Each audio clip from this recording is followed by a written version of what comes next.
Сәлеметсіздер ме, құрметті студенттер? Өткен сабақтың тақырыбы ғимараттың жоспары.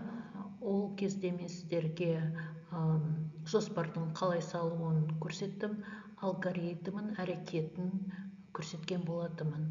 Осы сабақты жалғастырамыз. Тақырыбымыз бүгін ғимараттың қималары. Алдыңғы сабақтарда тіліктің не екенін айтып кеткенмін. Қазір естеріңізге тағы сала кетейін. Тілік дегеніміз вертикаль жазықтықпен ойша қиғандағы ғимарат кескіні, тілік кескіні болады. Тілікті жасаудың өзі бөлменің ішкі интерьерін, құрылысын және қабатты биігін көрсетуге бағытталған. Тілікті істеу үшін стандарт өлшемдерін білу керек болады. Терезелердің биіктігі стандартта көрсетілген. Бір болсын, 2 болсын 1500 болады биіктігі. Балконның егер есігі болатын болса, балконда көрсету керек болатын болса, балконның есігінің биіктігі 2070 болады. Тілікте біз тек қана биіктікті ғана көрсететін болатынбыз. Есіктерді биіктігін көрсету үшін D1 дегеніміз ол кіреберіс есік. Кіреберіс есіктердің бөлменің биіктігі, есігінің биіктігі, жуынатын бөлменің есігінің биіктігі, барлығының биіктігі есіктердің 2070 болатын болады. 2070 мм болады. Қазір ғимарат тіліктің алгоритмін көрсетейін сіздерге. Тілік дегеніміз ол ғимараттың сол бүйірінен көрсететін көрінісі. Тіліктің алгоритмі ол тілік не үшін керек? Тілік дегеніміз ол үйдің қабатын көрсету керек, көрсетуге арналған неше қабаты бар, үйдің биіктігі, терезенің орналасқан жерін көрсетуге арналған, есікті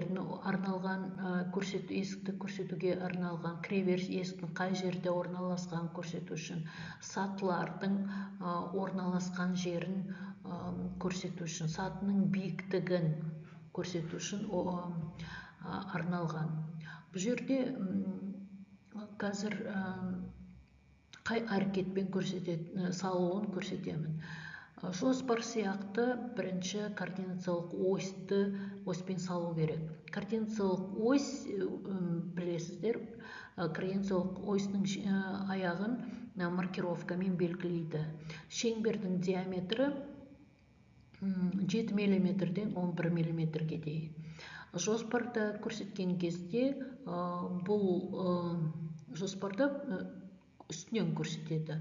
Бұл жерде біз тігінен көріп тұрмыз. Содан тік ось болып тұр. Координациялық ось ол іргенің қай жерде орналасқанын көріп тұрмыз. Нұсқа бойынша ара қашықтығы көрсетілген, сондықтан бірінші координациялық осьті қойып аламыз, оны білеміз, іргетас екенін.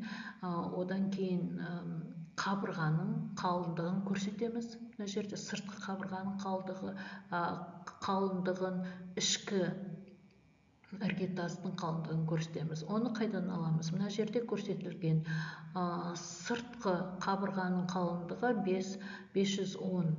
Бұл масштабта қарағанда масштабта 1/100 деген сөз. 500 мм, 510 мм дегеніміз ол 5 мм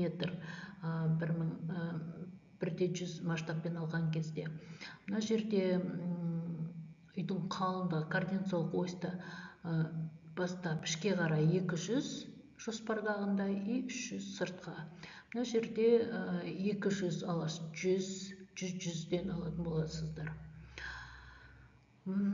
Тағы да мына жерде жетіспейтін өлшемдерді, ол стандарт өлшемі, терезенің өлшемі стандарт өлшеммен қоятын боламыз. Терезенің биіктігі 1500 болады.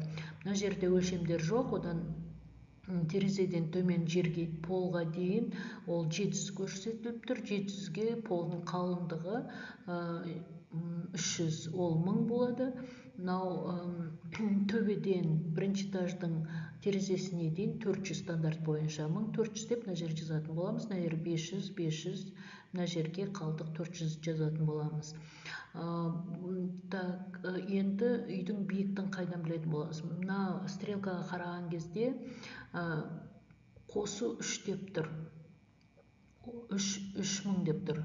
3000 ол бөлменің биіктігі көрсетілген. Мына жерде 5700 төбеге көрсетіліп тұр. 5400-ді біз 6-ға бөлеміз. Бөлген кезде ол 950 болып шығады. Мына шатырдың биіктігі 950 болады. Әр жағында шатыр тіреліп тұрған қабырға 250-ге биіктеу болады. Осының бәрін, санның бәрін қосып, мына жақта уже қосып, мына жақ екінші жағын, сол жағындағы, оң жағындағы өлшемді қосамыз. Бұл жерде де есіктің биіктігі 2070, мына жерде 3000, бір-біріне былайынан қосамыз. Мына жерде 700 мына жақта көрсетіліп тұр. Шатырдан бірінші терезеге дейін, шатырдан терезеге дейін 700 көрсетіліп тұр. Мына жерде 800. Осы сандардың бәрін қосып, бірінші әрекетте мына сандарды қосасыздар, екінші әрекетте мына сандарды қосасыздар. Үшінші әрекетте мына жақ, сол жақтан оң жақта алып тастаймыз. Сонда қалған жетіспейтін жерге санды қоятын боламыз. Тағы да айтатын не, мына жерде цокольда стандарт бойынша 500 берілген.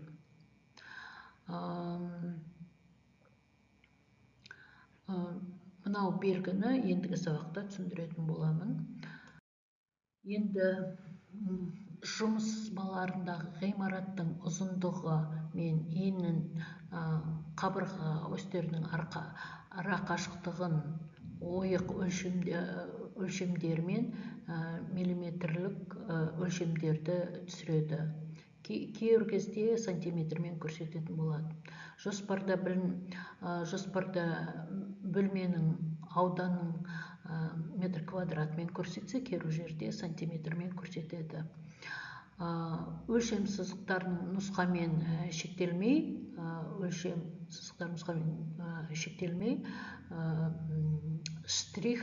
штрихпен көрсетіледі. Оның көлбеуі 45 градуспен көрсететін болады. Осымен сабағымыз аяқталды. Ендігі сабақта біз қасбеттің алгоритмін көрсетемін. Бүгінгі сабақта сіздерге тіліктің алгоритмін көрсеттім. Ендігі сабақта сіздерге қасбетпен қалай жұмыс істеуін көрсететін боламын. Сабағым осымен аяқталды. Сау сәлеметте болыңыздар. Кездескенше жақсылық болсын.